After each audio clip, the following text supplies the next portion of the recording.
जंगल के बीचों बीच एक जादुई जगह थी जिसे एमरल्ड जंगल कहते थे। यह हरे भरे पेड़ों और झिलमिलाते झरनों से भरा था। हवा में हमेशा विदेशी पक्षियों और नटखट बंदरों की आवाजें गूंजती रहती थीं। यही मोमो का घर था। मोमो एक शरारती सा बंदर था, चमकदार, जिज्ञासु आंखों वाला और एक पूंछ जो कभी भी हिलना बंद नहीं करती थी। उसे बेलों से झूलना, अपने दोस्तों के साथ मजाक करना और सबसे बढ़कर केले खाना बहुत पसंद था। लेकिन कोई भी केला नहीं। मोमो को दादी टिका के बगीचे में उगने वाले खास गोल्डन ग्लो केले बहुत पसंद थे। दादी टिका एक बुद्धिमान बूढ़ी ओरंगुटान थी जो एक छोटे से आरामदायक ट्री हाउस में रहती थी, जो एमरल्ड जंगल के सबसे ऊंचे पेड़ों के बीच बसा था। वह अपने सुंदर बगीचे के लिए पूरे जंगल में जानी जाती थी, खासकर अपने बेशकीमती गोल्डन ग्लो केलों के लिए। ये केले किसी और जैसे नहीं थे। कहा जाता था कि ये शहद से भी मीठे होते हैं और धूप में सोने की तरह चमकते हैं। मोमो ने इन प्रसिद्ध केलों की बस झलक ही देखी थी, लेकिन उन्हें देखते ही उसके मुंह में पानी आ जाता था। वह जानता था कि उसे उन्हें नहीं लेना चाहिए। दादी टिका उन केलों को बहुत संजो कर रखती थी और जरूरतमंदों के साथ बांटती थी, लेकिन मोमो बहुत शरारती था और प्रलोभन का विरोध करना बहुत मुश्किल था। एक धूप वाली दोपहर मोमो ने अपनी योजना पर अमल करने का फैसला किया। उसने तब तक इंतजार किया जब तक दादी टिका अपने दूसरे पौधों को पानी देने में व्यस्त हो गई। फिर अपनी आंखों में शरारती चमक के साथ वह चुपके से उनके बगीचे में घुस गया। वह एक बेल से दूसरी बेल पर झूलता हुआ गोल्डन ग्लो केले के पेड़ के करीब और करीब पहुंचता गया। अंत में उसने हाथ बढ़ाया, एक केला छीना और उसे विजय में ऊपर उठा लिया। मिल गया! मोमो खुशी से चिल्लाया, लेकिन उसकी जीत ज्यादा देर तक नहीं टिकी। दादी टिका ने उसे देख लिया था।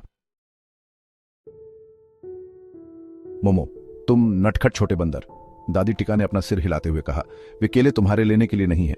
वह जंगल में मोमो का पीछा करने लगी। उसकी लाठी पेड़ों के तनों से टकरा रही थी। मोमो गोल्डन ग्लो केले को अपने हाथ में कसकर पकड़े हुए जड़ों के ऊपर से छलांग लगाता हुआ और शाखा से शाखा पर झूलता हुआ भाग रहा था। वह तेज था, लेकिन दादी टिका जिद्दी थी। अंत में मोमो हांफता हुआ एक समाशोधन के किनारे पर रुक गया। वहां उसने अपनी दोस्त लीला गिलहरी को मेवे इकट्ठा करते हुए पाया। लीला, मदद करो! मोमो चिल्लाया, उसके पीछे छिप गया। दादी टिका गुस्सा है क्योंकि मैंने उनका केला ले लिया। लीला, एक बुद्धिमान और दयालु गिलहरी, ने धैर्यपूर्वक मोमो की कहानी सुनी। फिर उसने कहा, मोमो, दादी टिका को परेशान होने का पूरा हक है। वे केले उनके हैं और वह उन्हें उगाने के लिए कड़ी मेहनत करती हैं। जो चीज तुम्हारी नहीं है उसे लेना गलत है। मोमो के कंधे झुक गए। वह जानता था कि लीला सही कह रही है। उसे खुद पर शर्म आ रही थी। चोरी करना सही नहीं था और यह निश्चित रूप से दयालु नहीं था, खासकर दादी टिका जैसी अच्छी इंसान के लिए। मुझे क्या करना चाहिए? मोमो ने पूछा। उसकी आवाज पछतावे से भरी हुई थी। लीला मुस्कुराई। मुझे लगता है कि तुम्हें केला वापस कर देना चाहिए और दादी टिका से माफी मांगनी चाहिए। हो सकता है तुम उन्हें बगीचे में मदद करने की पेशकश भी कर सकते हो। अगर तुम केला कमाओगे तो वह तुम्हें एक केला दे सकती है।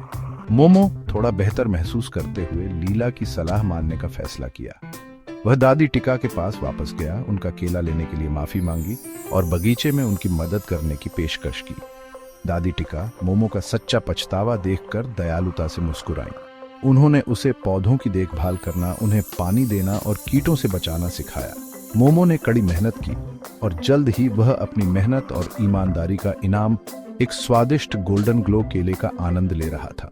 उस दिन से मोमो को अब शरारती केला चोर के रूप में नहीं जाना जाता था। उसे मोमो द गार्डनर के नाम से जाना जाने लगा, एक ऐसा खिताब जिसे उसने गर्व से धारण किया। उसने सीखा कि ईमानदारी और सम्मान किसी भी चोरी के खजाने से कहीं ज्यादा फायदेमंद होते हैं और सबसे मीठे इनाम वे होते हैं जो कड़ी मेहनत और दयालुता से कमाए जाते हैं।